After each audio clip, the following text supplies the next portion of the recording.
Hi everybody. My name is Jerry Wise, and I want to talk about the 6 keys to solid self-confidence dysfunctional families don't teach. I was a victim of quick fix approaches for years and years and years. And certainly in the self-help area, the psychology area, there are a lot of quick fix solutions out there. I like to offer real fix solutions versus quick fix solutions.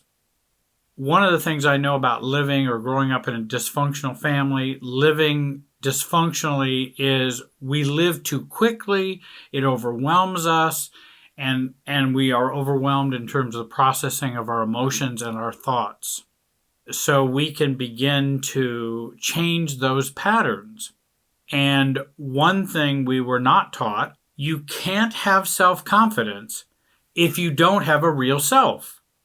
You end up having other confidence and not self-confidence. I remember parents will even say to adult children, "I'm just so proud of you." There's nothing wrong with that. They may really feel that way. I wouldn't reject that. But if you really look underneath it, it's kind of like, but if I accept that in some way and that you need to say that, then I am choosing other confidence rather than self-confidence. Am I proud of what I did? Not, oh, I'm so glad you're proud of what I did, but am I proud of what I did?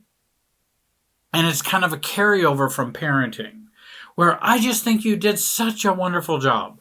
We need that when we're kids. We need to be encouraged in that way. But we also can learn other confidence rather than self-confidence. In other words, my confidence is based on how you feel confident about me.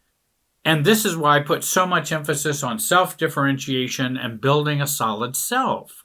In all the work that I do, my videos, my online program, my workshops, you can't have self-confidence, self-love, self-acceptance, self-trust, self-assurance, and self-esteem if you don't have a self. And if you haven't chosen a self and chosen to love and bond with yourself. Otherwise, we're just dependent upon everybody else's other esteem, other assurance, other trust, other acceptance, other confidence. No, I want mine. But we don't learn that in dysfunctional families. Number 2, another key is reduce your responsibility for everyone else's craziness or underfunctioning. Increase your responsibility for yourself and your pain versus their craziness and their challenges and their pain. So if we begin to reduce our responsibility for everyone else's craziness, believe it or not, that will lift self-confidence and lift self-esteem. And if you wonder about that, try it and see what happens. You might go, oh, no, I get lots of self-esteem by going and helping other people. I'm not against helping other people. I'm not against being good or kind to other people. But that's not the same as my self-esteem. I don't want my self-esteem that way. I want my self-esteem to be originated in myself. Be a hero for yourself, not just for other people. My overfunctioning for so many years did not resolve my low self-esteem or raise my self-confidence. And believe me, I tried it. I did everything I could to overfunction, to help other people all the time. It didn't raise my self-esteem. It generally kept it low, and it generally kept my confidence low. And that only if I'm overfunctioning do I feel more confident. And so I really think if we begin to resist and stop overfunctioning, be a hero for ourselves rather than other people, believe it or not, it can begin to change. That's not selfishness. It's not self-centered, and it's not narcissistic. That is healthy self. And kids in more normal families, whoever they are, they grow up knowing that. Kids in dysfunctional families don't grow up knowing that. And so it feels very foreign to us. Well, I should be just helping everybody. Won't I feel good about myself? Well, try it. I think overfunctioning doesn't make you feel good about yourself overall, or self-esteem, self-confidence. Reducing that can help lift it. Because I, for so long, was not a hero for me, I was a hero for everybody else. When you let go of responsibility for everyone else, this will increase your confidence because you'll build trust in yourself to participate in healthy dynamics and healthy relationships. That will increase your self-esteem and your self-confidence. Key number 3, manage your anxiety triggers and work to reduce them. You need to find out what are your triggers that increase your anxiety and work on reducing those.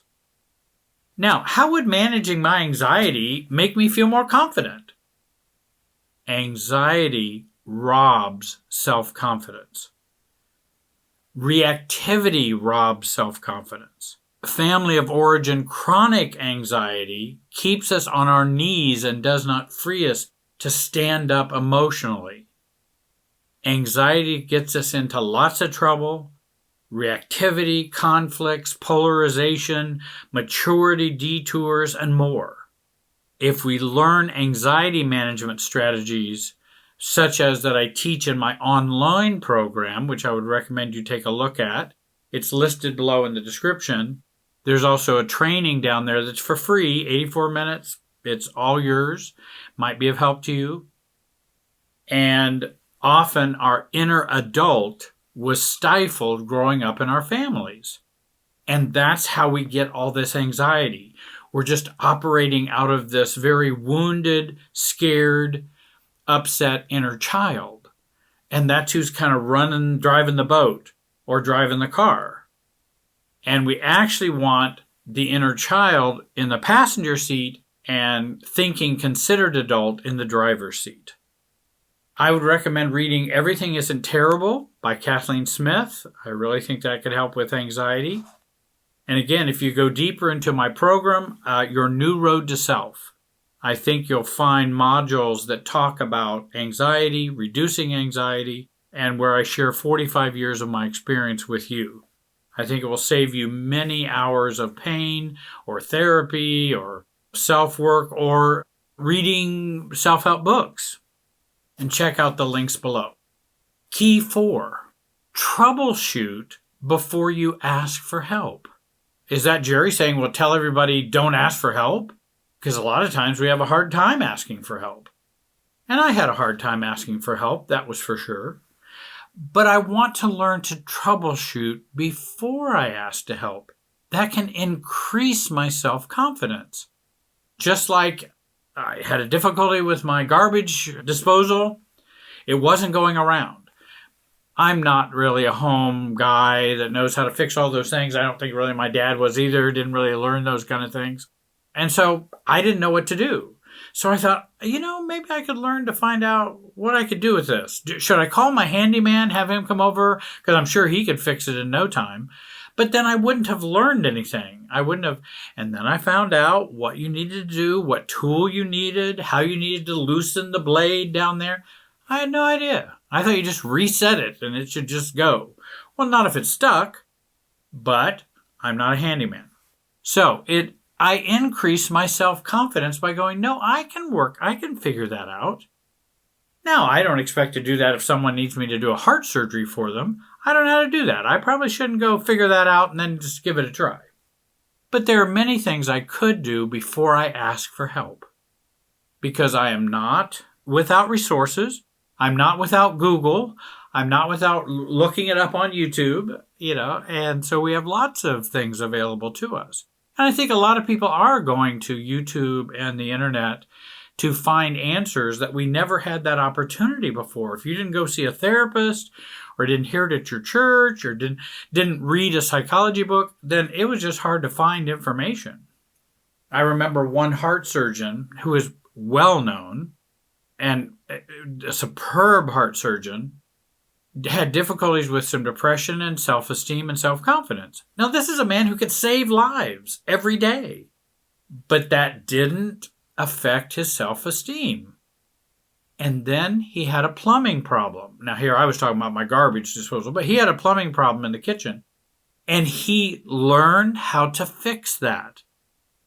Now, this is a man who can use his hand to do miracles, and he could fix his own sink. And when he did, he said, I can't tell you how good I feel and how confident I feel having done that. I could do 10 heart surgeries, and it's not the same as what I just did right there. And so remember, we want to learn on learning something new, trying something, and seeing that we can succeed. And if we don't, that's okay. We can fail too and make mistakes. We're still worthy of love either way. Often growing up in a dysfunctional family, you never learned how to troubleshoot in a healthy way. Nor was healthy troubleshooting modeled to you in a healthy way. And we need that learning of troubleshooting and being patient with that learning.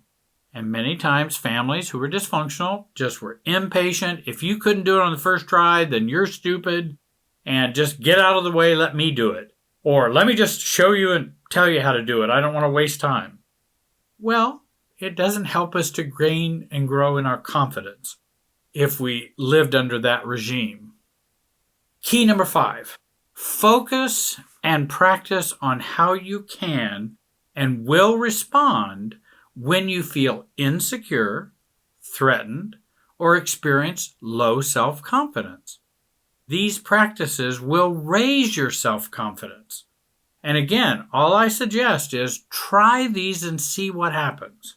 Journal your responses, write them out, list them out, revise them, improve them, and take time to work on them. When my sister does this, I get anxious and nervous about this and start getting angry. Okay, then what I'm going to work on doing is I'm going to know I would tend to get angry, tend to get anxious. But I'm going to avoid those feelings. I'm not going to give them the power they want to have. I'm going to avoid those feelings, even if I feel them. And I'm going to say these things. That, hey, sis, I think we see this differently. And that will keep me from getting all upset, all reactive. And doesn't reactivity strip away self-confidence? Do you feel better after being reactive, or do you feel worse? Now, I suppose in some ways you might feel some satisfaction. Oh, well, I sure got them. But oftentimes it's just an expression of our immaturity, that reactivity is, and we don't feel better about it because we didn't handle it in a way that was mature, adult, but more dysfunctionally that we saw in our family. Again, my online program, take a look at it. There are modules on there that actually give you exercises and things you can do to build self-confidence. Key 6, the last one, self-confidence increases with growing your inner adult. And I think this is the process of self-differentiation. And our inner adult is who we really are, plus our inner child. But we don't want to be run by our wounded inner child, as I mentioned. I don't want them in the driver's seat. I want them in the passenger seat. And that ourselves and our confidence is not run by our families or what others expect of us or others want us to be. I would read Everything Isn't Terrible by Kathleen Smith, Growing Yourself Up by Jenny Brown, Inner Bonding by Margaret Paul, and take advantage of the free training I have there in the description as well. I hope you will subscribe, like, and comment on this video. If you like this video, please let me know. Stop wasting your life being lost in relationships and being someone you are not just because you were born in a family that didn't teach you or allow you to be the real self. You don't have to stay stuck. It's time to take control of your life and build the self you were never allowed to have. Join the online program. I think you'll find it helpful. I want to thank you for watching today. Have a great day and be wise.